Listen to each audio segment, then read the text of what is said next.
আপনি কি মুসলমান, আমি কি বলেন বলেন। মুসলমানের গ্রন্থ কি? বাইবেল, গীতা, কি বলেন? সব মুসলমানের তো একই স্লোগান হওয়া উচিত। একজন মুসলমান কোরআন রাষ্ট্র ক্ষমতায় দিতে চায়, আর একজন ক্ষমতাবান মানুষ বাধা দেয়, মানে আন্দার মে কুছ কালা হে। কথা বলে না। আপনি মুসলমান দাবি করলে আপনার স্লোগান আমার স্লোগানের সাথে মিলবে, যখনই মিলবে না বুঝবেন আন্দার মে কুছ কালা হে। উনি ওই গোলা পানিতে মাছ শিকার করতে চান। অতএব আমি বলতে চাই, যদি মুসলমান দাবি করেন, আমরা তো সবই দেখলাম, একবার দেখি না আমার ছেলেটা যোগ্য জায়গায় চাকরি পায় কিনা। কথা বলেন। একটা মুসির ছেলে যদি পরীক্ষায় পাশ করে ভালো রেজাল্ট করে, যদি সে যোগ্য হয় তাকেই চাকরি দেওয়া লাগবে। কথা বলেন। কোনো হ্যালো চলবে না, কোনো টাকা চলবে না, কোনো ঘোষ চলবে না, কোনো নেতাগিরি চলবে না। যোগ্যতা যার, চাকরি হবে তার। 16 বছর মা বাবা খাইতে মরে, আর চাকরির বেলায় তুমি খালি একবার হ্যালো বলো, আর ওর যে 16 বছরের পরিশ্রম নষ্ট হলো, এর হিসাব দিবে কে? বলেন বলেন, আপনি বলেন।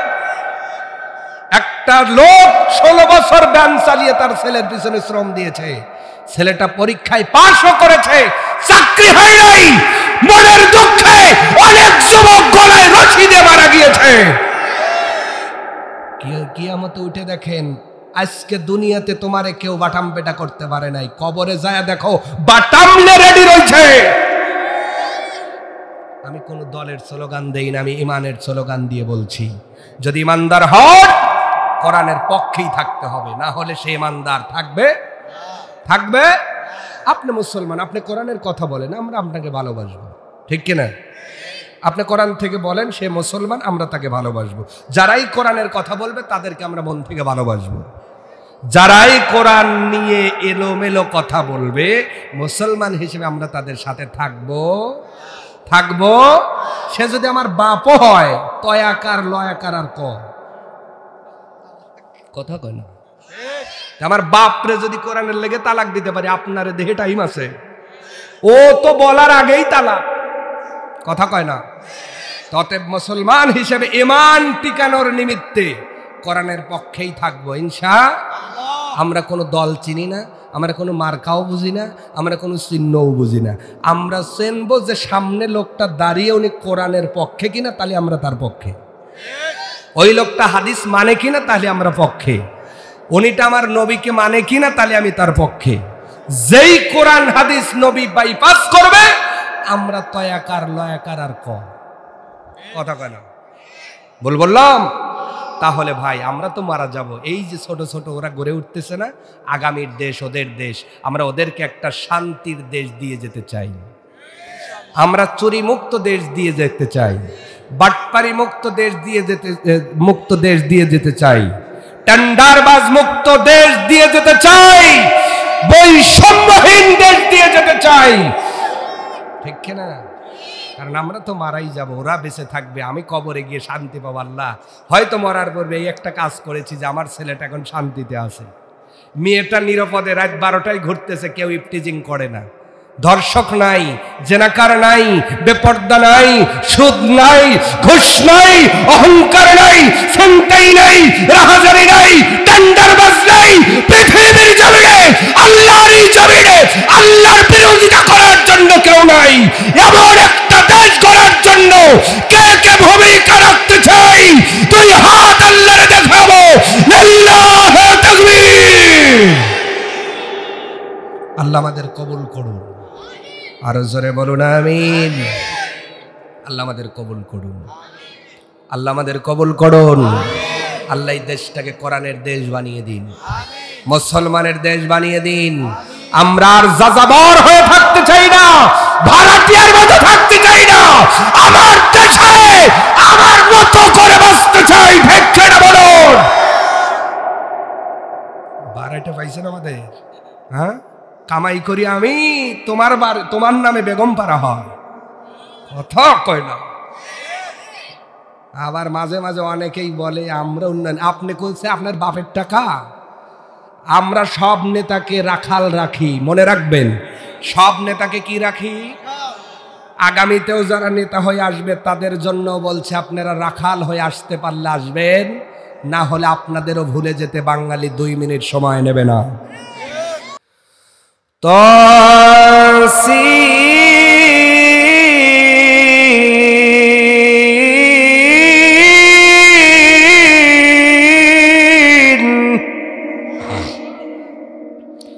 সাতাশ নম্বর সূরা সূরা আল-নামল। আল্লাহ হরুফুল মুকাত্তাত দিয়ে শুরু করলেন। হরফে মুকাত্তাআত সূরা বাকারার প্রথমে আছে না নাই?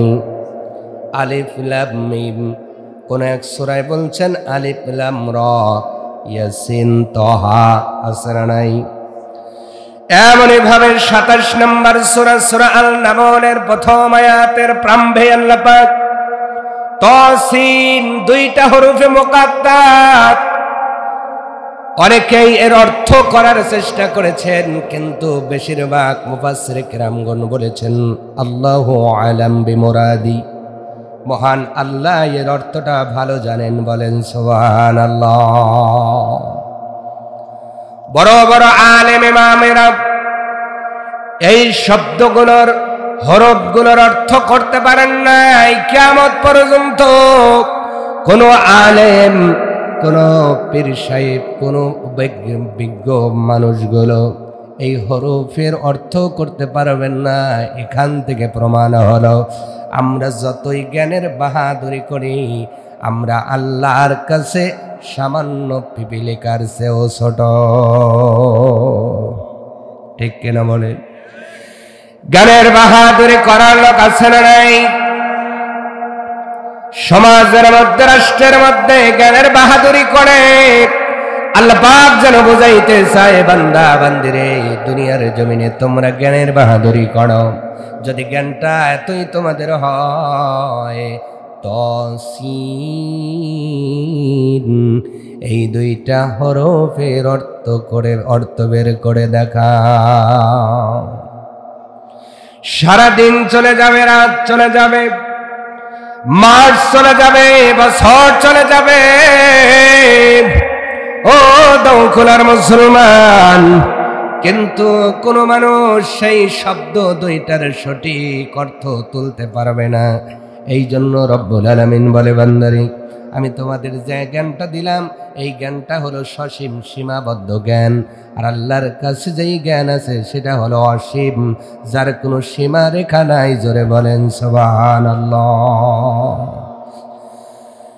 ইন্নাল্লাহা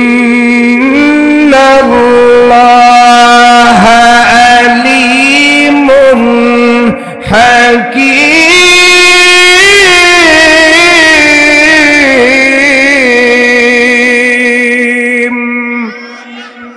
রব্বুল আলামিন নিজে বলছেন, নিশ্চয় আল্লাহ রাব্বুল আলামিন প্রজ্ঞাময় এবং অগাধ জ্ঞানের অধিকারী, যেই জ্ঞানের কোনো পরিসীমা নাই। পৃথিবীর মানুষ শোনো, আল্লাহ জ্ঞান দ্বারা কোরআনুল কারীম নাজিল করলেন। কোরআনকে যদি জিজ্ঞাসা করেন, কোরআন রে তুমি কোন মাসে এসেছো, কোরআন আনসার দিয়ে দিবে, শাহরু রমাদান الذي أنزل فيه القرآن। কোরআন আনসার দিয়ে বলছে মুহররম, সফর, রবিউল আউয়াল, রবিউল সানি, জুমাদিউল আউয়াল, জুমাদিউল সানি, কোন মাসে আমি কোরআন অবতীর্ণ হই নাই। কোরআনের ভাষ্য মোতাবেক কোরআনুল কারীম আল্লাহ প্রথমে লাউহে মাহফুজে অবতীর্ণ করেছেন একসাথে, যে মাসে, মাসটার নাম হলো রমাদান মাস। সুবহান। সেই মাসটা আমাদের সামনে আসতেছে, আমরা আল্লাহর কাছে হায়াত চাবো, সুস্থতা চাবো, সঠিকভাবে রমাদানের রোজা রাখবো। ও দৌকুলার মুসলমান, রোজা এমন একটা ইবাদত, জানেন নাকি জানি না, আল্লাহ নিজে হাদিসি কুদসির মধ্যে ঘোষণা করে বলেন, পৃথিবীর মানুষ শোনো, নামাজীদের আমার নিজের হাতে পুরস্কার দেব, এটা বলি নাই। হজ করলে নিজের হাতে পুরস্কার দেবে, এটাও বলি নাই। কোরআন পড়বা, নিজের হাতে পরিচয় দেবে, এটাও বলি নাই। কিন্তু রব্বুল আলামিন বলেন আস-সাওমু লি ওয়া আনা আজজি বিহি। পৃথিবীর মানুষ তোমরা শুনে নাও, রোজা শুধুমাত্র আমার জন্য, আর এর পুরস্কার আমি আল্লাহ স্বয়ং নিজের হাতে তাদের দান করে দিব।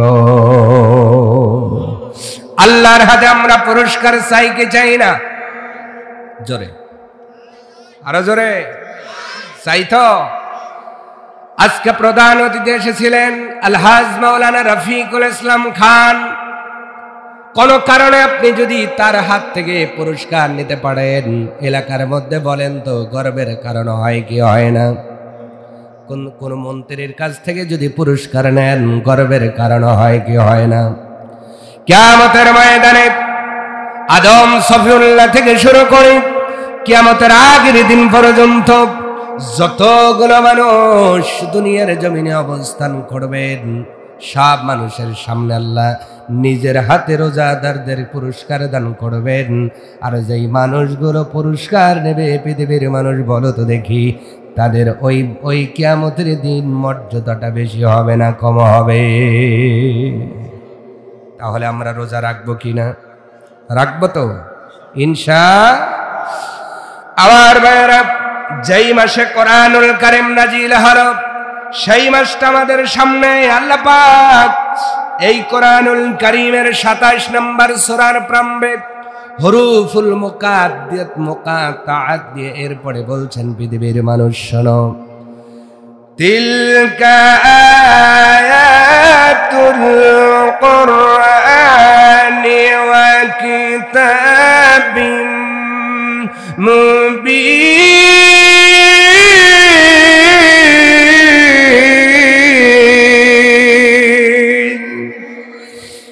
আল্লাহ হুরুফুল মুকাত্তাতে বলছেন তিলকা আয়াতুল কুরআন। এই যে তসিন পড়লেন, আলিফ লাম মিম পড়লেন, যতগুলো আয়াত পড়েন আল্লাহ পাক নিজে ঘোষণা দিয়ে বলছেন, পৃথিবীর মানুষ শোনো, এইটা কোনো উপন্যাস কিতাবের গল্প কিচ্ছা কাহিনী নয়, এইটা কোনো বাইবেলের কথা নয়, এইটা কোনো বানোয়াট কথা নয়। রব্বুল আলামিন বলছেন, তোমরা কোরআনুল কারীম থেকে যে কথাগুলো শ্রবণ করো আর পড়ো, নিঃসন্দেহে এটা কিতাবের মধ্যে, কোরআনের মধ্যে কোরআনের আয়াত সমূহ ওয়া কিতাবিম মুবিন। এবং এই আয়াতগুলো শুধু কোরআনের নয়, কোরআন এমন একটা কিতাব, কিতাবটা আল্লাহ মুবিন শব্দ দ্বারা স্যাটিসফাই করে বলেন, এই কিতাবটা হলো একদম সুস্পষ্ট কিতাব। আওয়াজ তুলে বলা যাবে না সুবহানাল্লাহ। কিতাবিম মুবিন, সুস্পষ্ট, যার মধ্যে কোনো অস্পষ্টতা, জোরে, যার মধ্যে কোনো গোজামিল, জোরে বলেন না কেন, যার মধ্যে কোনো বৈপরীত্য নাই, যার মধ্যে কোনো অসঙ্গতি নাই। পৃথিবীর মানুষ শোনো, এমন একটা কোরআনুল কারীম শিক্ষা যারা করবে, মনে রেখে দিয়েন, এই কোরআনটাই কবরের মধ্যে সাথী হয়ে যাবে। আল্লাহু আকবার। কবরের মধ্যে সাথীর দরকার আছে না নাই? সম্মানিত হাজরিন, আমরা দুনিয়ার জমিনে যা করি আর তা করি, দুনিয়ার মধ্যে আমরা ঈমান আনি আর না আনি, কোরআন পড়ি আর না পড়ি, বলেন তো দেখি আমাদের সামনে মরণ আছে না নাই? মরণ হয়ে যাওয়ার পরে একটা দিন আপনাকে দুনিয়ায় রাখা হবে না। এখন যদি মারা যান, দাউকুলার মধ্যে যে প্রভাবশালী মানুষ যদি মারা যায়, বলেন তো তাকে কি 2টা দিন এই দুনিয়াতে রাখা হবে নাকি? একটা দিন রাখা হবে নাকি? না না, তার জন্য সেই বাঁশ কাটা হবে, কাফনের কাপড় আনা হবে, কবর উঠানো হবে। যেই মানুষটার দামি খাটের মধ্যে ঘুমায় অভ্যাস, যেই মানুষটার ঘরের মধ্যে এয়ার কন্ডিশন লাগানো, যেই মানুষটার রুমের মধ্যে ঠাই গ্লাস জানালার সঙ্গে লাগানো আছে, যেই মানুষটার দামি ফ্যান লাগানো আছে, যেই মানুষটার স্বামী স্ত্রী একসঙ্গে ঘুমায় অভ্যাস, ওই মানুষটার এমন একটা কবরের মধ্যে নিয়ে যাওয়া হবে যেই কবরে ফ্যান নাই, যেই কবরে এয়ার কন্ডিশন নাই, যেই কবরে কোনো দামি খাট নাই, কোনো জানালা নাই, দরজা নাই। বলেন তো দেখি, ওই কবরের মধ্যে রাখার পরে 40,000 বছর যেই কবরের মধ্যে থাকতে হবে, ওই কবরের মধ্যে সাথীর দরকার আছে না নাই? আছে। সাথী লাগবে কার কার? সাথী দরকার কার কার? হাত নামা। দুনিয়ার ময়দান আপনার বাড়িতে স্ত্রী আছে, হঠাৎ করে স্ত্রী অসুস্থ, তার বাপের বাড়িতে নিয়ে যাওয়া হলো। 15 দিন স্ত্রী আপনার বাড়িতে আসবে না, একা একা বাড়ির মধ্যে ভালো লাগে না। এই জন্য বলেন তো, বন্ধু বান্ধবরে দাওয়াত দেন কি দেন না? কথা বলে না, দেন। কেন দেন? বাড়িতে একা একা ভালো লাগে। 15 দিন আপনি একা থাকতে পারেন না।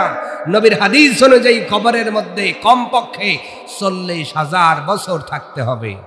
কয়জন? কয়জন? কয়জন?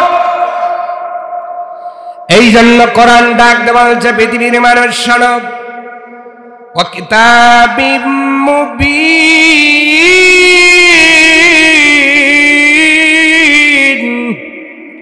এই সুস্পষ্ট কিতাব যদি তুমি ধরতে পারো, কিতাবওয়ালা যদি হয়ে যেতে পারো, যদি তুমি কোরআনওয়ালা হয়ে যেতে পারো, তোমার দুনিয়ার কোনো বন্ধু কাজে লাগবে না, কিন্তু কবরে যাওয়ার পরে এই সুস্পষ্ট কিতাব তোমার বন্ধু হয়ে যাবে। সবার বন্ধু এই কোরআন হবে না।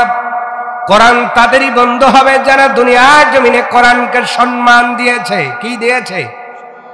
সম্মান। কেমনে সম্মান? কোরআনুল কারীম সব বইয়ে বই, বাংলা ইংরেজি অঙ্ক বইয়ের নিচে আছে, আমরা টান দিয়ে বের করে সকল বইয়ের উপরে রাখি। এইটা হলো সম্মান নাকি? কথা বলে না। এইটা হলো সম্মান। একটু কথা বলেন, আমার কথা বুঝছেন আপনারা? একটু কথা বলবেন প্লিজ, অনুরোধ করছি আপনাদেরকে। সম্মানিত হাজরিন, সকল বইয়ের নিচে যদি কোরআন থাকে, আমরা টান দিয়ে উপরে উঠায়া কোরআনের সম্মান দেই কি দেই না? দেই কি দেই না? সম্মান দিলাম ঘরের মধ্যে। এবার আসেন বাস্তবতায়। বাস্তবতা কি? বাস্তব জীবনে কোরআনকে কত সম্মান দেন এইটা বোঝেন। আপনি একদিকে কোরআনটাকে সব বইয়ের নিচ থেকে বের করে উপরে রেখে সম্মান দিলেন, মর্যাদা দিলেন, কিন্তু বাস্তব জীবনে চিত্র হয় উল্টো। কেমন? যেই ছাত্রটা বাংলা পড়ায়, সেই স্যারের বেতন হলো 1000। কয় হাজার? কথা জোরে বলতে হবে। কয় হাজার? যেই স্যার দুনিয়ার জমিনে ইংরেজি আপনার ছেলে মেয়েকে প্রাইভেট পড়ায়, তার বেতন হলো 2000। আর যিনি ম্যাথমেটিক্স অঙ্ক পড়ায়, তার বেতন হলো 3000। আর যিনি মক্তবে কোরআন পড়ায়, ওনার বেতন ধরেছি মাত্র 50 টাকা। জোরে জোরে কথা ঠিক বললাম না ভুল বললাম? বাস্তব জীবনে আপনি আমলটা করতে পারেন নাই, কিন্তু ঘরের মধ্যে আমল করেন, সব বইয়ের নিচ থেকে কোরআনটাকে উপরে উঠাইয়া দিলেন, কিন্তু বাস্তব জীবনে সব বইয়ের নিচে কোরআনটা রেখে দিয়েছেন। বলেন তো দেখি, ইংরেজি পড়াইলো, অঙ্ক পড়ানোওয়ালা যদি 3000 পায়, কোরআন পড়নেওয়ালা মুসলমান হিসেবে 3100 কমপক্ষে পাওয়া উচিত। এই জায়গায় আপনি মর্যাদা দিতে পারেন নাই, কেমনে কোরআন আপনার সাথে হবে? ও পৃথিবীর মানুষ, মানুষ হাদিসের মধ্যে পাওয়া যায়, একটা মানুষকে যখন কবরের মধ্যে রাখা হবে, ওই মানুষ যদি কোরআনওয়ালা হয়, কোরআন বুঝনেওয়ালা হয়, কোরআন ধরনেওয়ালা হয়, সাহিবুল কোরআন হয়, নবীজি বলেন কবরে নেওয়ার পরে যখন তার কিছু গুনার কারণে আযাবের ফেরেশতা আসতে যাবে, সর্বপ্রথম মাথা চাইয়ে দিকে ঢুকতে যাবে, কোরআনুল কারীম বাধা দান করবে। ডান সাইড দিয়ে ঢুকতে যাবে, কোরআনুল কারীম তাকে বাধা দিবে। বাম সাইড থেকে ঢুকতে যাবে, কোরআনুল কারীম বাধা দিয়ে দিবে। পায়ের কাছ থেকে ঢুকতে যাবে, কোরআনুল কারীম বাধা দান করবে। উপর দিক দিয়ে ঢুকতে যাবে, কোরআনুল কারীম সাদ হয়ে বাধা দান করে দিবে। কোরআনুল কারীমের এমন আচরণ, আযাবের ফেরেশতাগুলো রব্বিক কারীমের কাছে ডাকতে বলবেন, ও মালিক,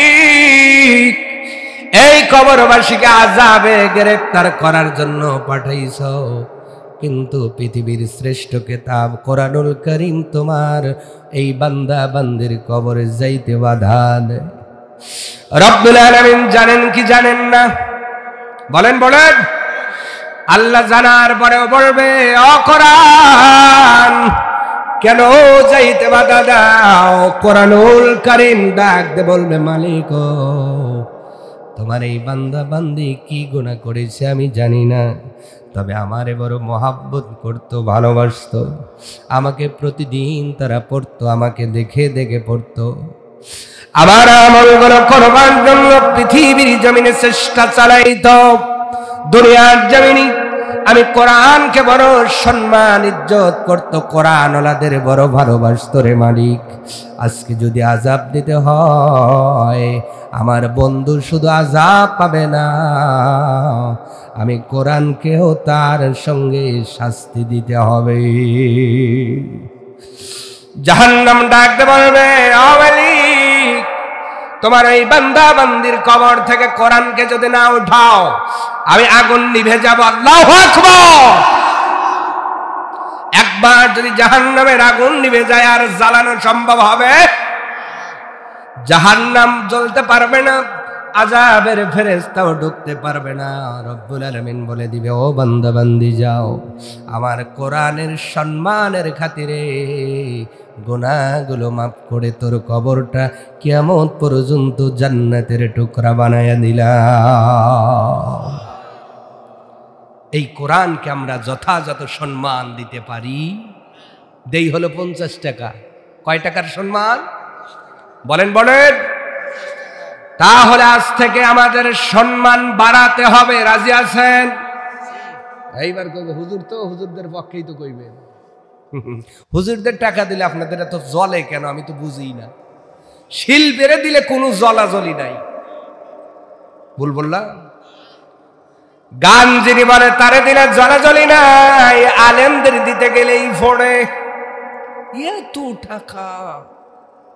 আমি হুজুরকে সম্মান দিতে বলি নাই, আমি দিতে বলেছি কোরআনকে সম্মান। ঠিক কিনা বলেন? কারণ বাস্তব জীবনে আপনি যদি কোরআন সম্মান না দিতে পারেন, ও দেখানো সম্মান দিয়ে কোনো লাভ হবে? আপনি যেমন করে কিতাবটা নিচ থেকে উপরে তোলেন, বাস্তব জীবনেও সব কিতাবের চেয়ে কোরআনওয়ালাদের সম্মান বেশি হবে না কম হবে? জোরে বলুন, বেশি হবে না কম হবে? যদি আপনি দাম না দেন, আই ডোন্ট কেয়ার, আমি কোনো পরোয়াই করি না, ফেরেশতারাও করে না, জিনরাও করে না, মানুষেরাও করে না, তবে সম্মান একজন কোরআনওয়ালাদের দেয়। আওয়াজ তুলে বলবেন, তিনি কে? আরো জোরে। আল্লাহ যদি কাউকে সম্মান দান করেন, এর চাইতে বড় সম্মান আর হতে পারে? পৃথিবী শুদ্ধা মানুষ একটা মানুষকে ঘৃণা করলো, আমার আল্লাহ যদি তাকে সম্মান দেয়, এইটাই হলো চূড়ান্ত সম্মান। আর দুনিয়া শুদ্ধা মানুষ সকল সম্মান দিল, আল্লাহ যদি অপমান করে, তার চাইতে বড় অপমান আর হবে না। আমার ভাইরা, শুধু এই কোরআনটা কিতাবুম মুবিন নয়, রব্বুল আলামিন এরপরে রাতে বলছেন, পৃথিবীর মানুষ শোনো, হুদা ওয়া বুশরা লিল মিনি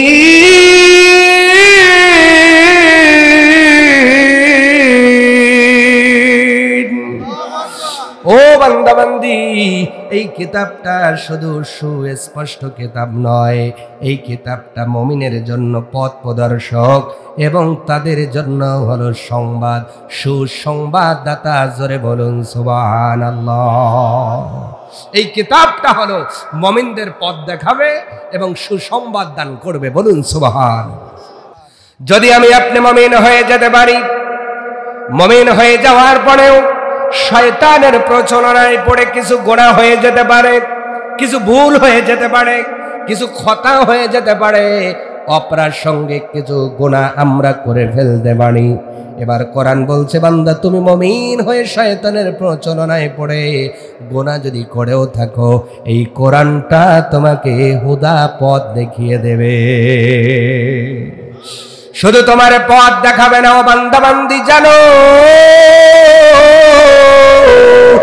এখান থেকে বিয়ে বাড়ি যাবেন, মিয়া বিয়ে দিয়েছেন ঢাকায়। কোথায়? জীবনের প্রথম ঢাকা যাইতেছেন, বলেন তো পথ শোনার দরকার হয় কি হয় না?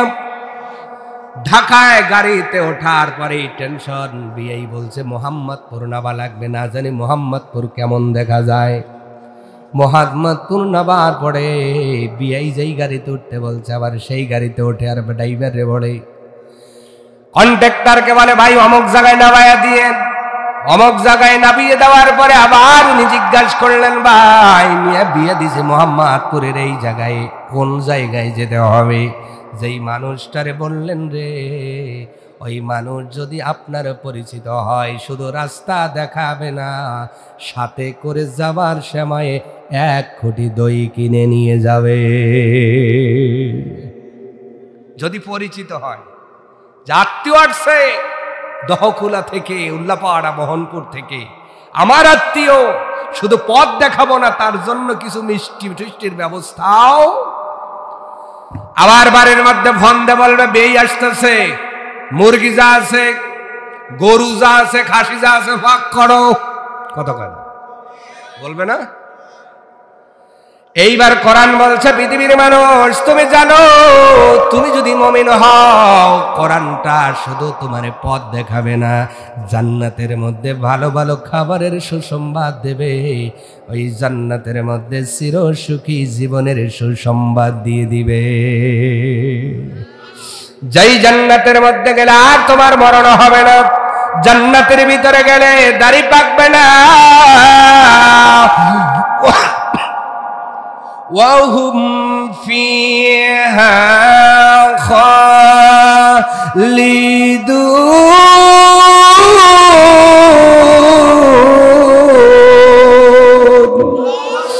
ওই জায়গায় তোমরা চিরকাল পর্যন্ত অবস্থান করবা। ওই জান্নাতের সুসংবাদ যেই কিতাবটা দেয়, জোরে বলুন কিতাবের নাম কি? তাহলে যেই কিতাবটা আমাদের সুসংবাদ দেয়, মুমিনদের জান্নাতের পথ দেখায়, জান্নাতের শুধু পথ দেখায় না, জান্নাতের মধ্যে কি কি নিয়ামত পাওয়া যাবে, এই নিয়ামতের সংবাদ যেই কিতাবটা দেয়, বলেন তো ওই কিতাব ওয়ালা হওয়ার দরকার আছে না নাই? কিতাব ওয়ালা হবেন। কিতাব ওয়ালা কেমন করে? কিতাব ওয়ালা হওয়া মানেই কিতাবের বুঝ অন্তরে ধারণ করা, সকাল সন্ধ্যায় পড়া, বোঝা। এবার অনেকেই বলবে হুজুর আমি তো পড়তেই জানি না। আছে না এমন হতভাগা মানুষ? আছে না নাই? দুনিয়া তো অনেক কিতাব পড়তে পারে, ইংরেজি পেপার পড়ে। আছে না এমন শিক্ষিত? ইংরেজি পেপার পড়ে, আবার পায়ের ওপর পা তুলে পড়ে, দেখায় আমি কত বড় শিক্ষিত। আছে না?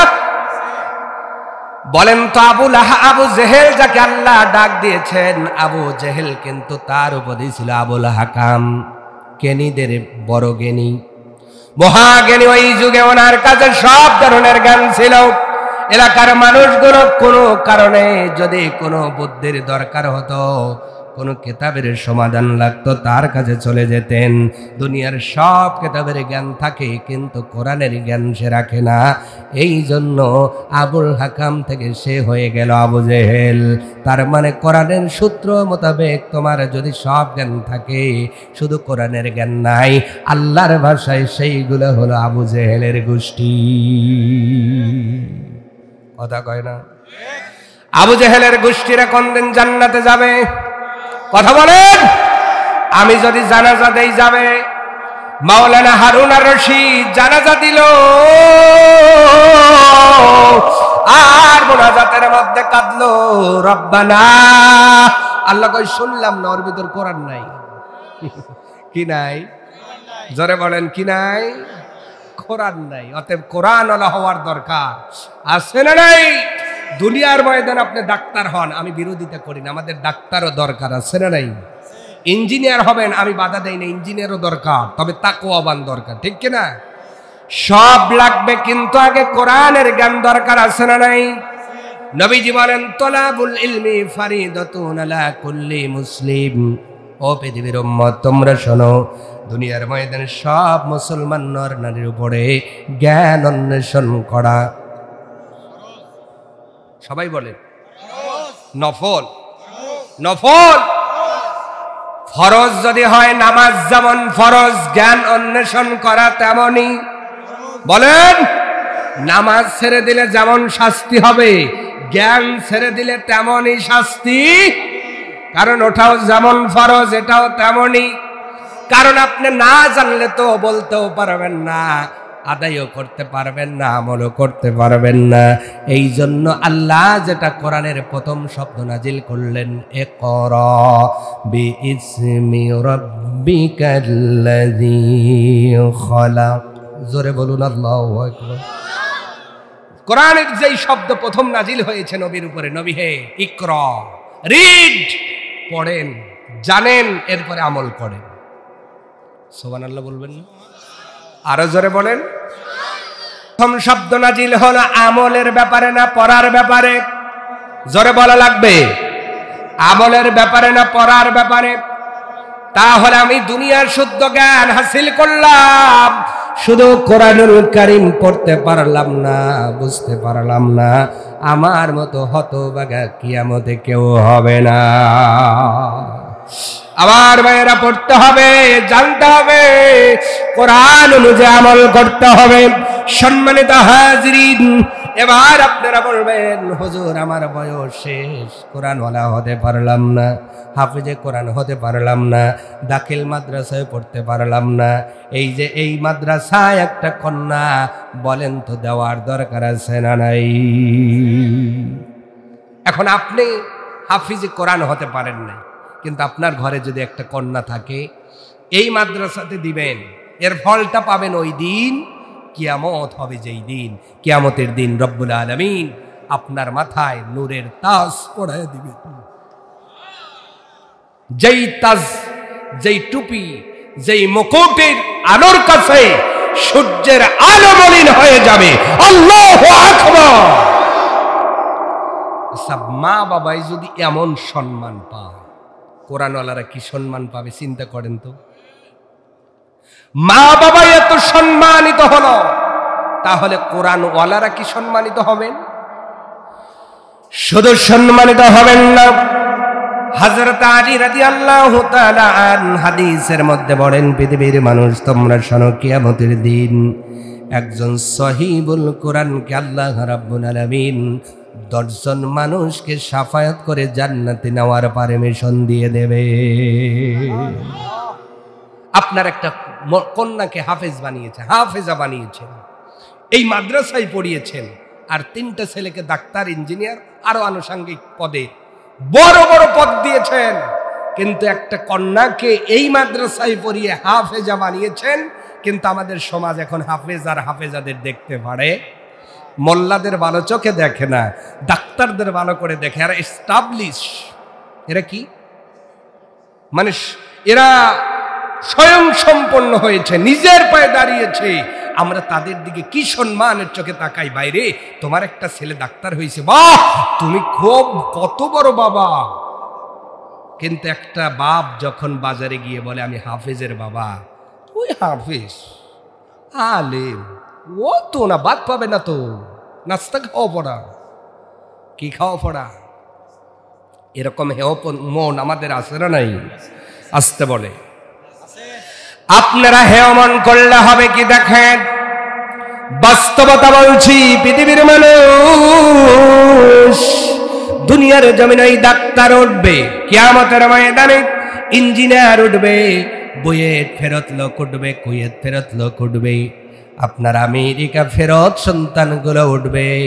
কিয়ামতের দিন এই মাদ্রাসায় পড়ো একটা হাফেজ আজমি এটা উঠবে। সব সন্তানগুলো তার মা বাবাকে ভুলে যাবে। আমি বলি না, আল্লাহর কোরআন সূরা বাসার মধ্যে দলিল দেবনেন, ওয়াসহবাতিহি ওয়া বানি,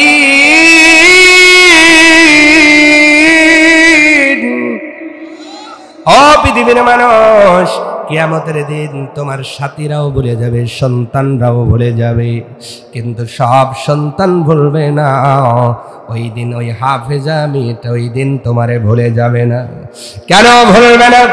আল্লাহর নবীর জামাত হযরত আলী ডাক দিয়ে বলে, ও পৃথিবীর মানুষ, ওই কন্যাটা পাগলের মতো ছুটবে, ফেরেশতারা বলবে, ও আল্লাহর বান্দি এইদিকে কেন দৌড়াও? তোমাকে তো আল্লাহ জান্নাত দিয়েছেন, যাও যাও, জান্নাতের মধ্যে ওয়েলকাম জানানোর জন্য ফেরেশতারা বড় প্রস্তুত। বান্দি ডাক দিয়ে বলবে, ও ফেরেশতারা, আমি জাহান্নামের কাতারে দৌড়াই, জাহান্নামে যাওয়ার জন্য নয়, জাহান্নামে যাওয়ার জন্য নয়। আজকে আমার আল্লাহ 10 জনকে পারমিশন দিয়েছে সুপারিশ করার। আমি আজকে জাহান্নামের কাতারে খোঁজ করে দেখি রে, দৌকলার 10 জন মানুষকে খুঁজে খুঁজে পাওয়া যায় কিনা। ওই কন্যা প্রথমে তার বাবার হাত ধরবে, বাবা গো, বাবা ডাক ধরবে, বেটির জাহান্নামের কাতারে দাঁড়িয়ে আছি, কোরআন শিখি নাই, আমল করি নাই। মেয়েটা বলবে, জাহান্নামে যাওয়া লাগবে না, জান্নাতে চইলা যান। আল্লাহু আকবার। বাবা বলবো, এই যে মালিক ফেরেশতার দারওয়ান গুলো দাঁড়া আছে, নড়তে দেয় না। মেয়েটা হাত ধরে রওনা করবে, সব ফেরেশতা গুলো বলবে, আল্লাহ, লোকটা জাহান্নামের কাতারে দাঁড়াইছিল, তোমার এই বান্দিটা এসে টেনে টেনে জান্নাতের দিকে নিয়ে যায়। আল্লাহ বলবে, ফেরেশতারা গুনে রাখো, কেবল তো একজন নিচে আরো 9 জনকে নিয়ে যাবে। এরপরে মারে নিয়ে যাবে। ও মা, আখিরাতের ময়দানে সব চাইতে সেই মা মর্যাদাবান হবে যেই মায়ের একটা কন্যা হাফেজা হয়েছে, যেই মায়ের একটা সন্তান আলেম হয়েছে, যেই মায়ের একটা সন্তান আলেম হয়েছে, হাফেজা হয়েছে, ওই মাটা বড় মর্যাদাবান হয়ে জাহান্নামের কাতার থেকে জান্নাতে চলে যাবে। আল্লাহ পারমিশন দিয়েছেন কয়জন? নিল কয়জন? বাকি আছে কয়জন? 8 জন এখনো বাকি। খুঁজবে এই দৌকুলার একজন মানুষ, জীবনে কোরআন বোঝাও নাই, পড়াও নাই, আমলও তত করে নাই, গুনার পাল্লা ভারী হয়ে গিয়েছে, এই জন্য জাহান্নামের অর্ডার দেওয়া হলো। এই মানুষটা জাহান্নামের ভয়ে থরথর করে কাঁপতেছে, কিন্তু এই লোকটা একদিন এই মাদ্রাসার জন্য 2000-5000 টাকা দান করেছিল। অথবা একটা কন্যা, কি মা নাই বাবা নাই, ইতিম একটা হাফেজা মেয়েকে একটা কাপড় ক্রয় করে দিয়েছিল, বোরকা কিনে দিয়েছিল। এই আমল, এই কাজটা কন্যা ভুলে যায় না। এই শুধুমাত্র একটা বোরকার টাকা দেওয়ার কারণে ওই দিন কন্যা তার হাত ধরবে, বলুন সুবহানাল্লাহ। যেই দিন ওই লোকটার মা বাবা ভুলে গিয়েছে, সন্তানেরা ভুলে গিয়েছে, স্ত্রীরাও ভুলে গিয়েছে, শুধুমাত্র একটা বোরকা কিনে দিয়েছে, একটা জামা ক্রয় করে দিয়েছে, খাবারের কিছু টাকা দিয়েছিল, ওই কন্যাটা ভুলে যাবে না রে ভাই। ওই দিন ওই 8 জনের মধ্যে ওই মানুষটার হাত ধরে আমার আল্লাহর জান্নাতে নিয়ে যাবে। এইবার বলেন তো এদের পক্ষে থাকার দরকার আছে না নাই? একটা সন্তান আলেম বানানোর দরকার আছে না নাই? একটা কন্যাকে এই মাদ্রাসায় দেওয়ার দরকার আছে না নাই? এই মর্যাদা দুনিয়ার সরকার দিল না, এদের মর্যাদা দুনিয়ার প্রশাসনও দিল না, এদের মর্যাদা দুনিয়ার চেয়ারম্যান মেম্বার দিল না, কিছু যায় আসে না। কিন্তু যেই রব তামাম আলামিনের রব, ওই আল্লাহ সম্মান দিয়েছেন, আওয়াজ তুলে বলা যায় না সুবহানাল্লাহ। কেমন সম্মান! মায়েরা যারা আছেন, বাবারা যারা আছেন, আমি একটা উদাহরণ দিয়েই আজকের আলোচনা শেষ হবে কষ্ট হচ্ছে আপনাদের? কিছু বলবো না, আর যদি বলেন না এখনই মোনাজাত তো দিব, সমস্যা। একটা উদাহরণ দিলে ভালো করে বুঝবেন। ইমাম রাজি, নাম কি? ইমাম রাজি ইবনে আব্দুর রহমান, যার বাবার নাম ছিল আব্দুর রহমান, তার ছেলে হয়েছিল ইমাম রাজি রহমাতুল্লাহ আলাইহি। ওনার সময় এত বড় ইমাম ওই সময় ছিল না, বলুন সুবহানাল্লাহ। কেমন করে এত বড় ইমাম হলেন? তার পিছনে কিছু কথা আছে, যদি আপনারা শোনার ইচ্ছা পোষণ করেন তাহলেই বলবো, আর যদি ধৈর্যশ্রুত হন মোনাজাত দিব। বলবো ইমাম রাজি রহমাতুল্লাহ আলাইহি, তিনি ওনার সময়ে সবচাইতে প্রজ্ঞাবান, যোগ্য, পাগ্য, অভিজ্ঞ এবং সুনাম ধন্য হয়েছিলেন। সুবহানাল্লাহ বলবেন না? ইমাম রাজি মায়ের গর্ভের ভিতরে তার বাবা আব্দুর রহমান বিদেশে চলে যাবেন, বাইরে চলে যাবেন নিজের কর্মের জন্য, নিজের কাজের জন্য বাইরে চলে যাবেন। এমন সময় স্ত্রীকে ডাক দিয়ে বলল, স্ত্রী রে, 30,000 স্বর্ণ মুদ্রা তোমার কাছে রেখে গেলাম, এই স্বর্ণ মুদ্রাগুলো তোমার কাছে যত্ন করে রেখে দিও। এই কথা বলে উনি চলে গেলেন, বিদায় নিলেন। দীর্ঘদিন পর্যন্ত খবর নাই, 25 থেকে 28 বছর পর্যন্ত খবর নাই। ইমাম রাজি জন্ম নিলেন, মা তাকে যত্ন করে বড় করলেন। শুধু তাই নয়, ওই মা তার ডাক্তার বানান নাই, ইঞ্জিনিয়ার বানান নাই। ওই ইমাম রাজির মা ইমামকে মাদ্রাসায় পড়িয়ে আল্লাহর কোরআন ওয়ালা বানায়া দিয়েছে। বয়স দেখতে দেখতে 25 থেকে 28-এর মধ্যে সন্তানের বয়স। এর মধ্যে আব্দুর রহমানের কোনো খবর নাই। ওই সময় তো ফোন ছিল না, ওই সময় তো আপনার কোনো চিঠি এত লেনদেন হতো না, কোনো খবর নাই। ইমাম রাজিও বাবার কোনো খবরও পান নাই। মায়ের কাছে বললেই মা বলতো, তোমার বাবা বিদেশে গিয়েছেন। তাদের ধারণা বাবা হয়তো মারা গিয়েছেন, স্ত্রীর ধারণা স্বামী বুঝি মারা গিয়েছেন। এতদিন যেহেতু খবর নাই, পৃথিবীর মানুষ ভালো করে বোঝো, 25 থেকে 28 বছর পরে আব্দুর রহমান বিদেশ ফেরত হইয়া আবার নিজ বাড়ির দিকে রওনা করেছে। মনে বড় আশা, বাড়িতে যাইব, সুবহানাল্লাহ। সাথে আরো 30,000 স্বর্ণ মুদ্রা ইনকাম করেছেন, সুবহানাল্লাহ। স্ত্রীর কাছে দিয়ে গেছেন কয় হাজার, নিজের কাছে আছে কয় হাজার? 60,000 স্বর্ণ মুদ্রা। উনি হয়তো ব্যাংক ব্যালেন্স করবেন, বাড়ি করবেন, গাড়ি করবেন, অট্টালিকা বানাইবেন, এই চিন্তা করে যখন বাড়ির দিকে রওনা করলেন, 30 বছর যদি একটা লোক বাড়িতে না আসে, বলেন তো ওই এলাকার মানুষ তাকে কি চিনবে নাকি? কথা বলে না। চিনলেও অত সহজে না, কথা বলে না। বললাম সামান্য 10 বছর যদি কেউ থাকে, তারই তো অনেক মানুষ কয় কিরি গেদা, গেলি কি আর আইলি কি, তোরে তো চেনা যায় না। সম্মানিত হাজিরিন, গেলি কি আর আইলি কি? তাহলে উনি আসেন কয় বছর? প্রায় 30 বছর। এলাকার মানুষ কি চেনার কথা? কিন্তু উনি চেনেন নিজের গ্রাম। কেউ কি ভুলে যায়? ভুলে যায় না। প্রিয় ভাইয়েরা, 30 বছর পরে আব্দুর রহমান ওনার দেশের বাড়িতে আসছেন। এসে ওনার গলিটাও ভুলে যান নাই।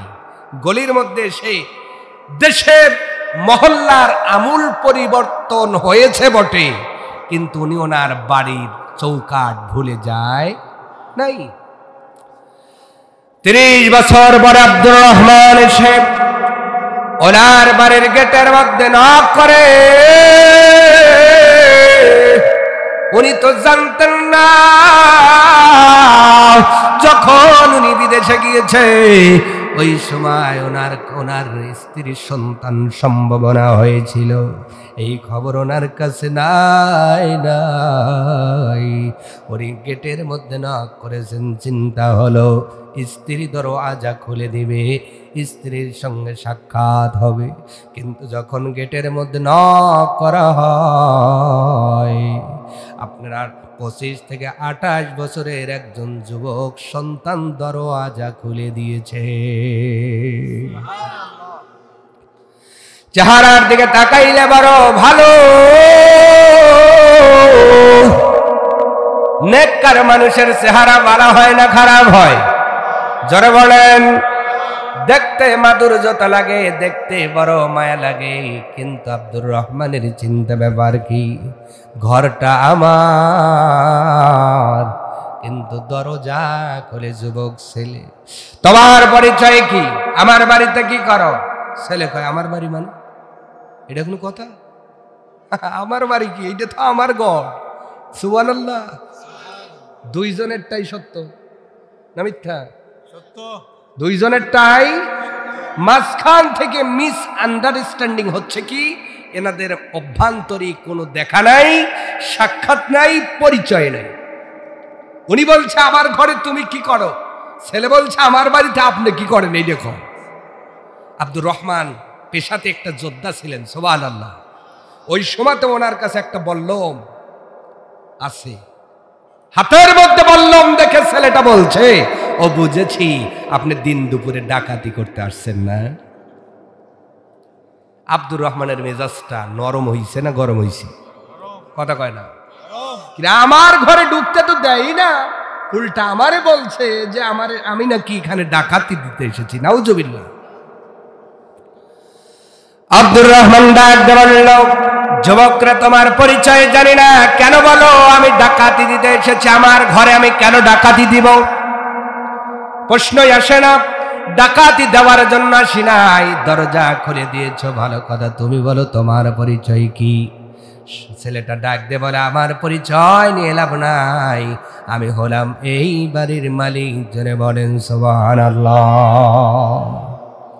কথা কাটাকাটির এক পর্যায়ে এলাকার মানুষগুলো হাজির। বলেন তো, কথা কাটাকাটি হইলে এলাকার মানুষ জড়ো হয় না? হয় না? জড়ো হয়ে গেছে। এসে বলছে, হ্যাঁ ছেলেটা তো ঠিক কথা বলে, আমরা তো দীর্ঘদিন যাবৎ দেখি এই ছেলেটাই বাড়িতে থাকে, এই বাড়িতেই বসবাস করে। সুবহানাল্লাহ। এলাকার মানুষগুলো ছেলের পক্ষেই রায় দিচ্ছে, কিন্তু আব্দুর রহমানের দিকে কেউ ভুল করেও তাকায়ও না, কথা বলেও না। তারাও মনে করছে লোকটা জবরদস্তি ভাবে বাড়িটা দখলের জন্য এসেছে। কিন্তু ডাক দিয়ে বলছে, এলাকার লোক সকল, বলতো এই বাড়ির ঘরের মালিক কে ছিল? বলে আব্দুর রহমান। সুবহানাল্লাহ। মালিক কে ছিল? আব্দুর রহমান। সঙ্গে সঙ্গে এলাকার মানুষগুলোকে ডাক দিয়ে বললেন, আমার চেহারার দিকে তাকাও তো, দেখো তো আব্দুর রহমানকে তোমরা চিনতে পারো কিনা? এলাকার যুবকেরা চিনতে পারে না, কিন্তু কয়েকজন মুরব্বী ওনার বন্ধু ডাক দিয়ে বলে, আরে আব্দুর রহমান, দাড়ি রেখেছ, চেহারা বড় মুটে গেছে, পরিবর্তন হয়ে গেছে, কিন্তু বন্ধুর চোখ ফাঁকি দিয়ে দেওয়া যাবে না, আমরা চিনতে পেরেছি তুমি এই বাড়ির আসল মালিক আব্দুর রহমান। ছেলেটাও হতভম্ব হয়ে যাচ্ছেন, বলে কি, তাহলে এই লোকটা যদি এই বাড়ির মালিক হয় আমি কে? এই চিন্তা করে মায়ের কাছে চলে গিয়েছেন, মা ও মা, এতদিন পর্যন্ত আমাদের বাড়িতে কেউ এই দাবি নিয়ে আসে নাই, আজকে আমাদের বাড়িতে একজন লোক আসলো, নাম হলো আব্দুর রহমান, সে নাকি আমাদের বাড়ির মালিক। মা ডাক দে বলল, বাবা রে, সে সত্য কথা বলেছে, সে শুধু এই বাড়ির মালিক নয় রে, সে হলো তোমার বাবা। তোমার কি? সন্তানটার দেরি করে নাই, দরজার সামনে দাঁড়াইয়া কান্দে। আব্দুর রহমান ডাক দে বলে, ব্যাপার কি, কান্দ কেন ও ছেলে? ইমাম রাজি ডাক দে বলে, বাবা, ছোট্টবেলা থেকে কত মানুষের বাপ ডাক শুনতে দেখেছি, কত মানুষে বাবা ডাক বলতে দেখেছি, কোনোদিন বাবা ডাকতে পারি নাই, কোনোদিন কোলে উঠতে পারি নাই। আমি আপনার ঔরাজার সন্তান, আমার মা নাম রেখেছে রাজি। সুবহান। বাবার পরিচয় দেওয়ার পরে বাবাও একটু আপনার আবেগ প্রবণ হলেন, সন্তানদের গলার মধ্যে জড়ায় ধরেছেন। মুহূর্তের ভিতরে পরিস্থিতি বদলে গেল, বাবাও কান্দে, সন্তানও কান্দে, সন্তানও কান্দে, বাবাও কান্দে।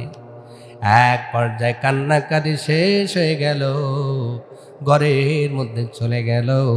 এবার আব্দুর রহমান বিবিকে ডাক দিয়ে বলল, বিবি রে, 30,000 স্বর্ণ মুদ্রা দিয়েছিলাম, তার সাথে 30,000 স্বর্ণ মুদ্রা রেখে দাও। সুবহান। আগে যে রাখছিলা এর সাথে এটাও যোগ করে রাখো, আজকে আর হিসাব করবো না, আগামীকাল হিসাব করবো, এখন ঘুমে ধরেছি, একটু ঘুমাবো। সুবহানাল্লাহ। ঘুমিয়ে গেলেন। ফজরের আজান হলো, হাইয়া আলাস সালাহ, নামাজের জন্য আসো। আব্দুর রহমান জেগে গেলেন, ওযু করলেন, মসজিদের মধ্যে চলে গেলেন, নামাজ আদায় করলেন। আদায় করে মসজিদ থেকে বাহির হয়ে উনি লক্ষ্য করে দেখলেন, মসজিদের সাইডেই একটি লোককে কেন্দ্র করে অনেক মানুষগুলো মাশওয়ারার মতো বসে গেছে। সুবহানাল্লাহ। একটা লোক কি যেন শিখায়, উনি দূর থেকে আর এটা আবেগ ধরে রাখতে না পেরে উনি দেখার জন্য চলে গেলেন।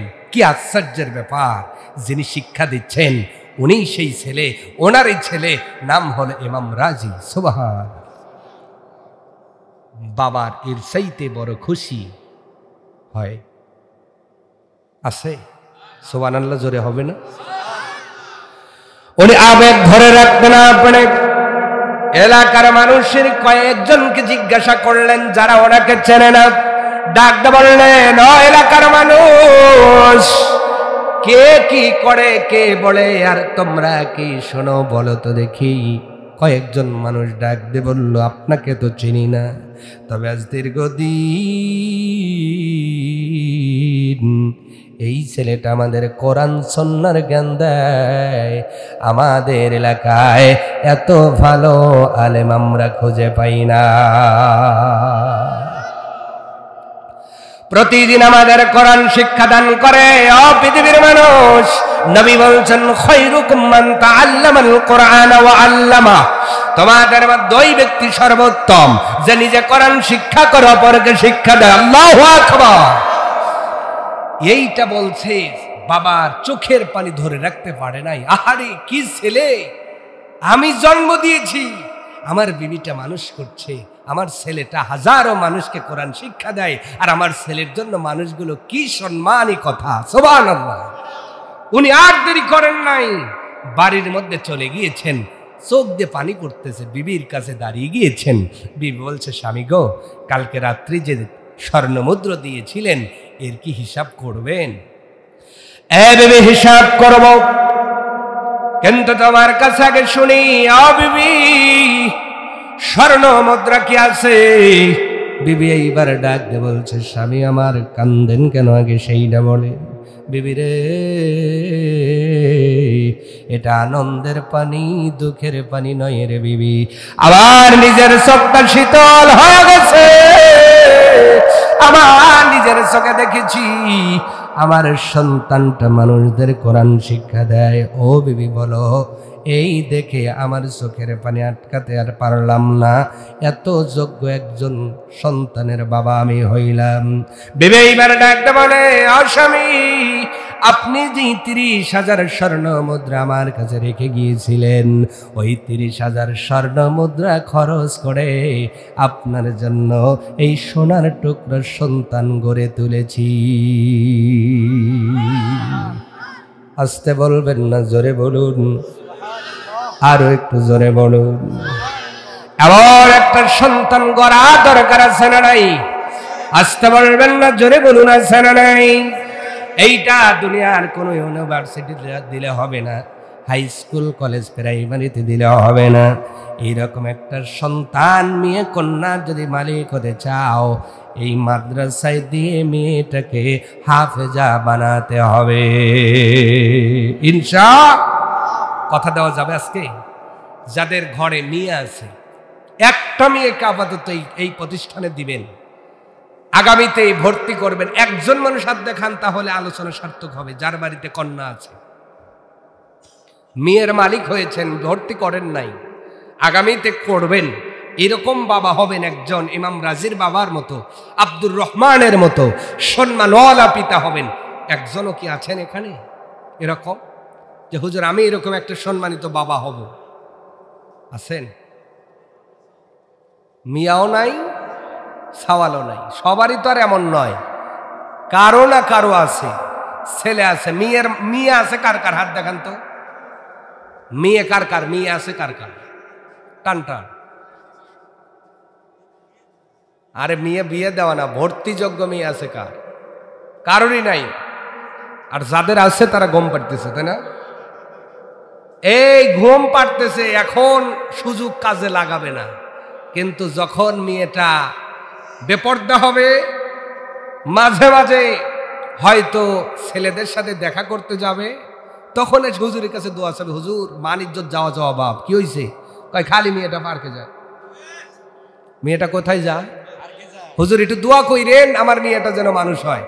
ওই সময় দোয়া নাছে, এখন একটু এই প্রতিষ্ঠানে দেন, মেয়েটার পার্ক চিনবে না, ও কোরআনওয়ালা হয়ে যাবে। সুবহানাল্লাহ। তো যাদের মেয়ে আছে, কন্যা আছে, কথাটা মাথায় নিয়ে যদি আমল করা যায়, আমল করবেন, আল্লাহ আপনাকে ভালোবাসবেন। আলহামদুলিল্লাহ বলে। আমি যত সময় কথা বললাম কষ্ট হয়েছে আপনাদের, আমি মনে করছি কষ্ট পেয়েছেন। আপনাদের আর কষ্ট দিব না, অনেক কষ্ট দিয়েছি। আসলে আপনাদের অবস্থা দেখে আমার অবস্থার মতো, তারপরেও যেহেতু আমার ভাই দাওয়াত দিয়ে এনেছেন, কিছু না বললেই নয়, এই লক্ষ্যে কিছু কথা ভাঙ্গা ভাঙ্গা সুরে বললাম। কারণ অডিয়েন্স না থাকলে বক্তৃতা হয় না, এটা বাস্তব, আপনারাও জানেন। এই জন্য কি বললাম আমি নিজেই তো বুঝি নাই, আপনারা বুঝছেন কিনা তাও সন্দেহ আছে। তো যাই হোক, আমরা অন্য কোনোদিন সময় সুযোগ হলে আলোচনা শুনবো। তবে যদি মনে করেন অবস্থা এরকম হবে, তাহলে আর দাওয়াত দিয়েন না, নাকি? যদি মনে করেন যে না অবস্থাটা এইরকম হবে, তাহলে আপনারাও কষ্ট পেলেন, আমরাও কষ্ট পেলাম। আর যদি মনে করেন না কোরআন হাদিসের কিছু কথা শুনবো আমরা পরামর্শর মাধ্যম দিয়া, তাহলে দাওয়াত দিয়েন। মনে রাখবেন, গানের অনুষ্ঠানে লোকের অভাব হয়,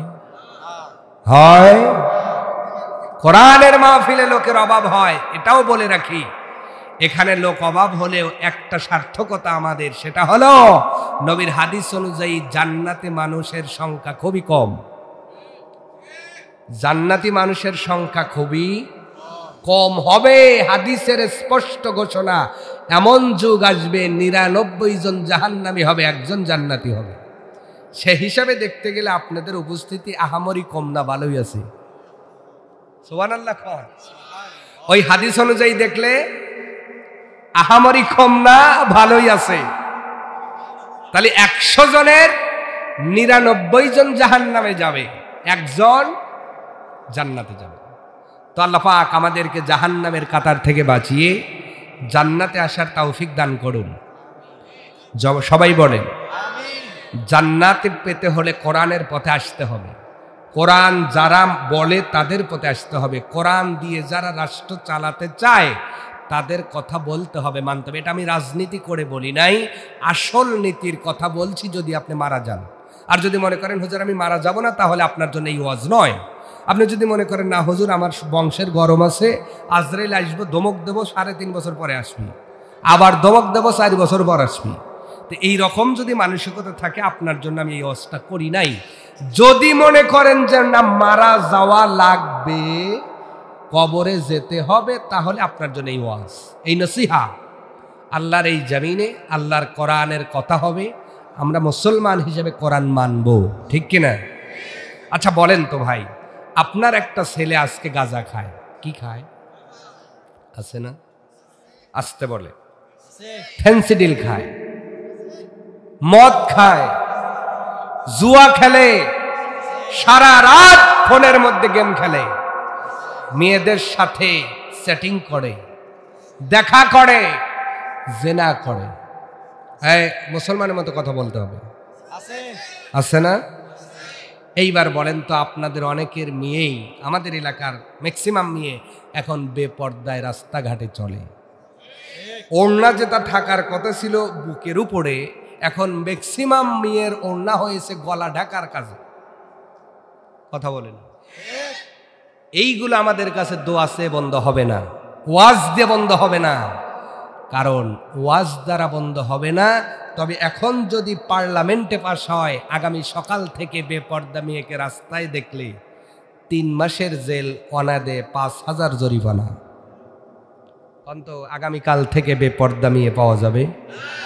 এখন যদি পার্লামেন্টে পাশ হয়, কেউ যদি নেশা করে ওমরের যুগের মতো ধরা পড়ো, তোমার পাছার চামড়া তুলে ফেলা হবে।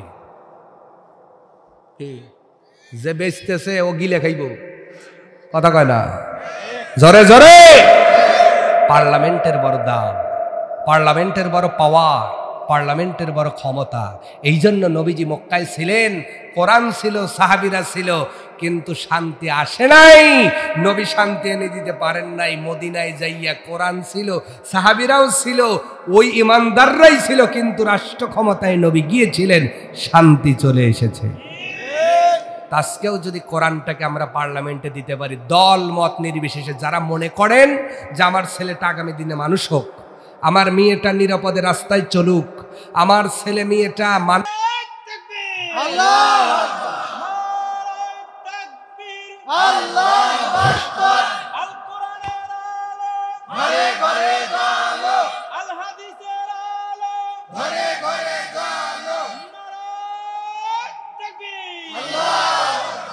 এইবার বলেন তো ভাই, আমি কি দলের কোনো কথা বলছি? আপনি কি মুসলমান? আমি কি বলেন? বলেন। মুসলমানের গ্রন্থ কি? বাইবেল, গীতা, কি বলেন? সব মুসলমানের তো একই স্লোগান হওয়া উচিত।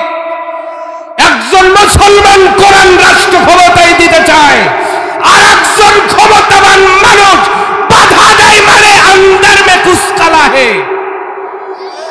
কথা বলে না? আপনি মুসলমান দাবি করলে আপনার স্লোগান আমার স্লোগানের সাথে মিলবে। যখনই মিলবে না, বুঝবেন আন্দার মে কুছ কালা হে, উনি ওই গোলা পানিতে মাছ শিকার করতে চান। অতএব আমি বলতে চাই, যদি মুসলমান দাবি করেন, আমরা তো সবই দেখলাম, একবার দেখি না আমার ছেলেটা যোগ্য জায়গায় চাকরি পায় কিনা। কথা বলে, একটা মুসির ছেলে যদি পরীক্ষায় পাশ করে ভালো রেজাল্ট করে, যদি সে যোগ্য হয়, তাকেই চাকরি দেওয়া লাগবে। কথা বলেন। কোনো হ্যালো চলবে না, কোনো টাকা চলবে না, কোনো ঘোষ চলবে না, কোনো নেতাগিরি চলবে না। যোগ্যতা যার, চাকরি হবে তার। 16 বছর মা বাবা খাইতে মরে, আর চাকরির বেলায় তুমি খালি একবার হ্যালো বলো, আর ওর যে 16 বছরের পরিশ্রম নষ্ট হলো, এর হিসাব দিবে কে? বলেন, বলেন, আপনি বলেন। একটা লোক 16 বছর ব্যান চালিয়ে তার ছেলের পিছনে শ্রম দিয়েছে, ছেলেটা পরীক্ষায় পাশও করেছে, চাকরি হয় নাই। মনের দুঃখে অনেক যুবক গলায় রশি দিয়ে মারা গিয়েছে। কিয়ামতে উঠে দেখেন, আজকে দুনিয়াতে তোমারে কেউ বাটাম পেটা করতে পারে নাই, কবরে যায় দেখো বাটাম রেডি রয়েছে। আমি কোনো দলের স্লোগান দেই না, আমি ইমানের স্লোগান দিয়ে বলছি। যদি ইমানদার হন কোরআনের পক্ষেই থাকতে হবে, না হলে সে ইমানদার থাকবে। আপনি মুসলমান, আপনি কোরআনের কথা বলেন, আমরা আপনাকে ভালোবাসবো, ঠিক কিনা? আপনি কোরআন থেকে বলেন সে মুসলমান, আমরা তাকে ভালোবাসবো। যারাই কোরআনের কথা বলবে তাদেরকে আমরা মন থেকে ভালোবাসবো। যারাই কোরআন নিয়ে এলোমেলো কথা বলবে মুসলমান হিসেবে আমরা তাদের সাথে থাকবো। সে যদি আমার বাপও হয়, তয়াকার লয়াকার আর কথা কয় না। আমার বাপরে যদি কোরআনের লেগে তালাক দিতে পারি, আপনারে দেহে টাইম আছে? ও তো বলার আগেই তালাক, কথা কয় না। ততএব মুসলমান হিসেবে ঈমান টিকানোর নিমিত্তে কোরআনের পক্ষেই থাকবো ইনশাআল্লাহ। আমরা কোনো দল চিনি না, আমরা কোনো মার্কাও বুঝি না, আমরা কোনো চিহ্নও বুঝি না।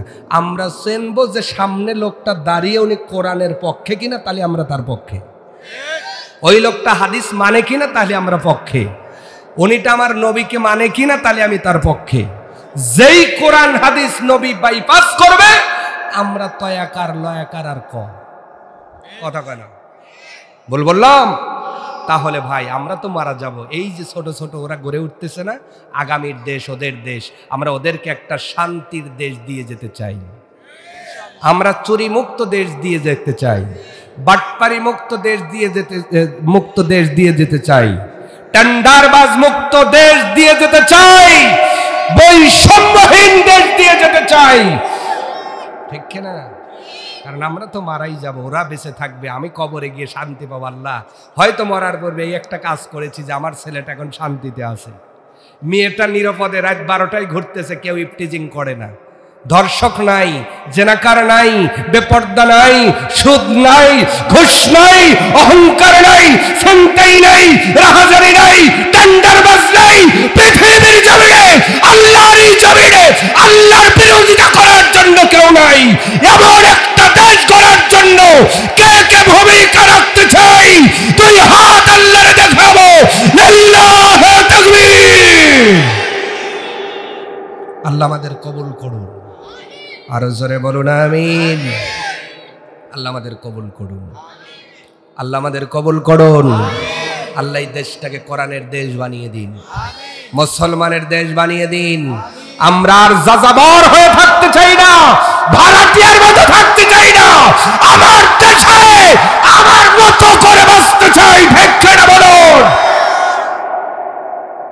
ভাড়াটা পাইছেন আমাদের, হ্যাঁ? কামাই করি আমি, তোমার নামে বেগম পাড়া হয়, কথা কয় না। আবার মাঝে মাঝে অনেকেই বলে আমরা উন্নয়ন, আপনি বলছে আপনার বাপের টাকা। আমরা সব নেতাকে রাখাল রাখি, মনে রাখবেন, সব নেতাকে কি রাখি? আগামীতেও যারা নেতা হয়ে আসবে তাদের জন্য বলছে আপনারা রাখাল হয়ে আসতে পারলে আসবেন, না হলে আপনাদেরও ভুলে যেতে বাঙালি 2 মিনিট সময় নেবে না। টাকা আমাদের দেখভাল করে আমাদের উন্নয়ন করবেন। এর আবার অত ফুটানি কি? কথা কন। টাকা কি আপনাদের বাপের? এই ব্যাংক চালকের টাকা, মুসির টাকা, ব্যবসায়ীর টাকা, সব জনগণের টাকা আপনারা লাইরে সাইরে আমাদের গড়িয়ে দিবেন। এর কারণে মোটা অঙ্কের বেতনও দেই। এরপরে মুখ বাইরে কন আমরা উন্নয়ন করলাম, কথা কয় না। তাহলে যেই বাড়িতে মালিকের চেয়ে রাখালের দাম বেশি হয় ওই বাড়িতে তো মালিক 12টা, কথা কন। তাহলে আগামীতে আমরা অতীতে 12টা ছিলাম, টাকা আমাদের মুসান্দাই নেতারা, আর আমরা ভাড়াটিয়া থাকবো না। টাকা যদি আমাদের হয় আমাদের সম্মান, প্রাপ্য সম্মান দিতে হবে। এতে ভ্যান চালককে যাই সম্মান দিবেন, ওর ছেলে যদি যোগ্য হয়, ও যদি সেনাপ্রধান হওয়ার যোগ্যতা রাখে, ওকেই সেনাপ্রধান বানাতে হবে। কোন মুসলিম ছেলে যদি ওসি হওয়ার যোগ্যতা রাখে, তাকেই ওসি বানিয়ে দিতে হবে। কোন যদি কৃষকের ছেলে কলেজের প্রভাষক হওয়ার যোগ্যতা রাখে, তাকেই দিতে হবে। কোন থার্ড পার্সনের ভনে আর চাকরির ক্ষেত্রে কোনো বৈষম্য চলতে দেওয়া হবে, ভাগাভাগি চলবে। এই জন্য বলবো আগামীর দেশে যে নেতারা আসবেন রাখাল হয়ে আসার মন মানসিকতা রাখবেন। কারণ এটা আমি বলি না, ওমর ফারুক নিজে বলছেন, আমি খলিফা হয়েছি, আমি তো একজন রাখাল। তাহলে ওমরের মতো মানুষ যদি রাখাল হয়, তার চেয়ে বড় নেতা দেশে আছে? কথা কয় না। রাখাল হয়ে আসবেন, বুকে করে রাখবো। নেতা হতে চাবেন, আচার দিয়ে ফেলে ফেলে। কথা কয় না। কথা কন। যারা রাখাল হয়ে আসবেন তাদেরকে মাথায় করে রাখবো। যদি আবার দেখি আপনারা আমাদের উপরে কর্তৃত্ব করতে চাচ্ছেন, যেমন করে একজনকে ছুঁড়ে ফেলেছি তেমন করে ছুঁড়ে ফেলতে দুইবার ভাববো না। কারণ আমাদের অভ্যাস হয়ে গেছে। কথা বলে না। আমরা নামা শিখে গিয়েছি, আমরা পথও চিনে গিয়েছি, ঠিক না? অতএব আগামীর দেশ হবে বৈষম্য মুক্ত। এই চিন্তা নিয়ে যারা আসবেন তাদের ওয়েলকাম। সুবহানাল্লাহ। আর ওই নিয়ত নিয়ে আসবেন টাকা জনগণের, আর রাত ভরা ভাগ করবেন, তোর 20 টাকা আর আমার 50 টাকা, ও দিন শেষ। কথা কয় না। জোরে বলেন ইনশাআল্লাহ। জনগণের টাকা পাই পাই হিসাব আমরা নিব ইনশাআল্লাহ। আমরা হিসাব চাবো, হিসাব জিজ্ঞাসা করব, টাকা কোথায় গেল হিসাব দেন। আর আমাদের টাকা উন্নয়ন করে এত ফুটানি কি? আমাদের ট্যাক্সের টাকা আমাদের রাস্তা হইব, শেষ। আপনি বেতন পাইবেন, আপনার মতো করে চলবেন, আমাদের হকগুলো আমাদের বুঝাই দিবেন। দেশ শান্তিতে থাকবে, আমার ছেলে শান্তি পাবে, আমার মেয়ে ঘুরবে, ইফটিজিং হবে না, ধর্ষণ হবে না, রাহাজানি হবে না, খুন খারাপি হবে না। আপনারাও ভালো থাকবেন, আমরাও ভালো থাকবো ইনশাআল্লাহ। খালি আপনি দালানে আর আমি পালানে ওই দইব না। কথা কয় না। ভোটের আগে অনেক হাসি কথা কয়, যেই ভোট হয়ে যায় উনি দালানে, পোজা হইল পালানে। সারা জীবন ইটের ভিতর পাশা গোছাইতে গোছাইতে ছাল উঠে গেছে, ওর খবর আর কেউ রাখে? এটা আর চলবে না। অতএব আমরা সেই একটা দেশ চাই, ঠিক কিনা? রমজান মাস আমাদের এই তো আর 2 দিন না, সামনের দিন মানে শনিবারেই সাহারি খাবেন। কি খাবেন আপনারা? এই যে ভুল আছে কিন্তু এখানে কি আছে, কি খান আপনারা?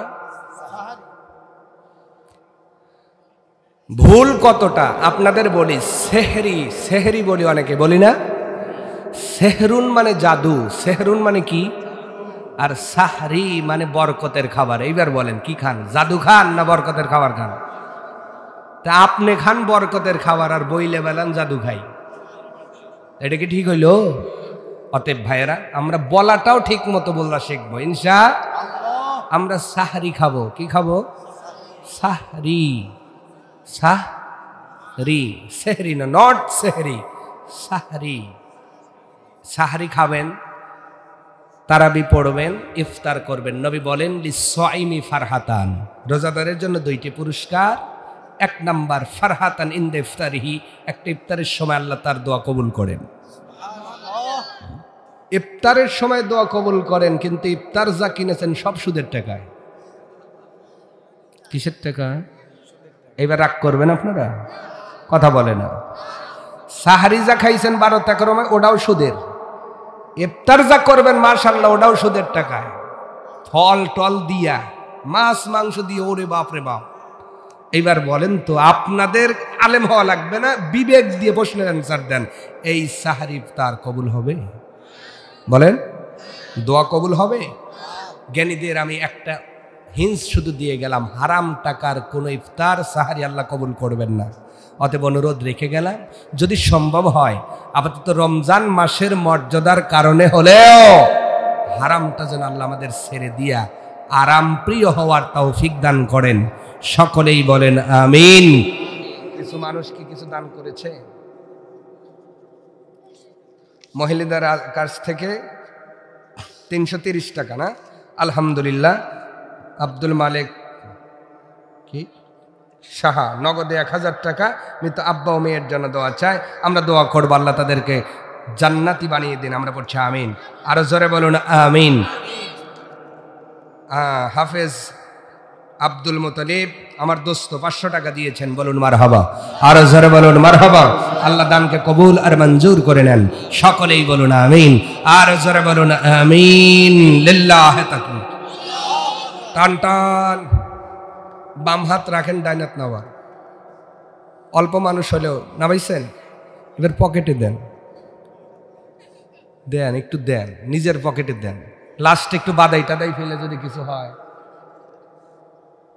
একটু দুইজন মানুষ একটু চাদর নিয়ে গামছা নিয়ে যান।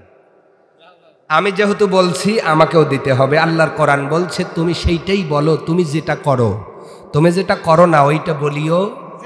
তা দানের ক্ষেত্রে আমরা যে চাই আমাদেরও দেওয়ার দরকার আছে না নাই? তা হাত তো আমিও দেখিয়েছি, আমাকেও কিছু দিতে প্রতিটা জালসাতেই দেই। তো স্যার তো আমার ভাইয়ের মাদ্রাসার প্রোগ্রাম, আমি যদি এখানে না দেই আরো বেশি দরা খাওয়া লাগবে, ঠিক খেদা? হয়তো ভাই বলবো হেরাই আপন হইল, হেদেরকেই দিলেন। গত রাত্রিতেও দিয়েছি, আপনাদেরও কিছু দিব ইনশাল্লাহ। মেহরবানি করে একটু তাড়াতাড়ি আসবেন। আমার ভাইয়ের শ্বশুর কই? ও বাজান ভালো আছেন? ও নাম শুনেছি, আজকে প্রথম মিট হলো। আলহামদুলিল্লাহ ভালো আছেন শারীরিকভাবে? না, ওনার সাথে কথা হয়েছে আলহামদুলিল্লাহ, শুকরান। আল্লাহ আরো বরকত ঢেলে দিন। ওনার শ্বশুর, আমার ভাইয়ের শ্বশুর দিয়েছেন অনেকগুলো টাকা, বলুন মারহাবা। নবীজি যখন আয়েশা সিদ্দিকাকে বিয়ে করেন, আবু বকরের মনটা খুব বালা, কিন্তু ওমরের মনটা খারাপ। সাবিরা কয় ওমর এত খারাপ কেন? কয় দেখছো দুইজন বন্ধু হইলাম, আবু বকরটা শ্বশুর হইল। আল্লাহ কয় ওমর ধৈর্য ধরো, তোমারেও শ্বশুর বানাবো। সুবহানাল্লাহ। আল্লাহ ওমরের একটা মেয়েকেও নবীর সাথে বিয়ে দেওয়াইয়া ওমরকেও শ্বশুর বানাইয়া দিয়েছে। আবার নবী আলীর সাথে ফাতেমারে বিয়ে দিয়ে দেখেন জামাই শ্বশুর পাশাপাশি। আলীরে কয়, নবী বলে আলী ঘন ঘন আইবা, আমু যাব। সুবহানাল্লাহ। তাহলে এই ওয়াজ যদি ওমর আর আবু বকর শোনে, ওদের কি বুঝতে বাকি আছে যে নবীর বাড়িতে আলী আসবো, তাহলে নবী ওদের জামাই লিয়ারে যাইব না? কথা কয় না। যারা বিয়া করছেন বউ বেঁচে আছে, কার কার হাত দেখান তো। বউ বেঁচে আছে? বউ? হ্যাঁ হ্যাঁ হ্যাঁ, আমারও আছে। টান টান, এই অর্ধেক তুলছেন, অসুস্থ নাকি? আমার বউও বেঁচে আছে। হ্যাঁ, ঘন ঘন শ্বশুর বাড়ি যাবেন। আমিন কন, আমিন কন। এইটা বড় একটা সন্নত। এটা কি যাবেন? শ্বশুর মুরব্বী মানুষ, একদিন না একটু কড়া করে বলছে, এই ঠেলায় 4.5 বছর যায় না। এরকম মান সম্মানওয়ালা মানুষ আছে না? পারে খালি শ্বশুর বাড়ি, অথচ ওই মানুষকে এই মোহনপুরে একজন গাইতে নিয়ে দিছে, পরের দিন আবার যা কথা কয়। কিন্তু শ্বশুর একটু খালি সুখা করে কইছে 4.5 বছর নিজেও যায় না, বউকে কয়া দিছে ওই মোহ যদি পাও বাড়াইস তো ঠ্যাং ভেঙে হালাবো কই। মানে খালি বোর সাথেই পারে, এমন স্বামী আছে না নাই? আচ্ছা, তার বাপ মারে দেখতে মন চায় না তার? সুযোগ হলেই চলে যাবেন, সুযোগ হলেই চলে যাবেন, তাদের দাওয়াত দিবেন বেশি বেশি আসার জন্য। নবীর বড় সুন্নাত আদায়ী হবে, আত্মীয়র সম্পর্ক দৃঢ় হবে। সূরা বাকারার 83 নম্বর আয়াতের মাঝের অংশে আছে, আপনারা যা মিলাবেন, যেই লোকটা আত্মীয়তার সম্পর্ক ছিন্ন করবে তার নামাজ, রোজা, হজ, যাকাত কিছুই কবুল হবে নয়াকারে না। আপনি যে 4.5 বছর যান না, তাহলে এত নামাজ পড়ে হইব কি? অতএব ঘন ঘন যাবেন, আল্লাহ কবুল করুক, বলেন আমিন। আমার ভাইয়ের শ্বশুরকে আল্লাহ হায়াতের মধ্যে বরকত দিক, সুস্থতার মধ্যে বরকত দান করুন, পরিবারের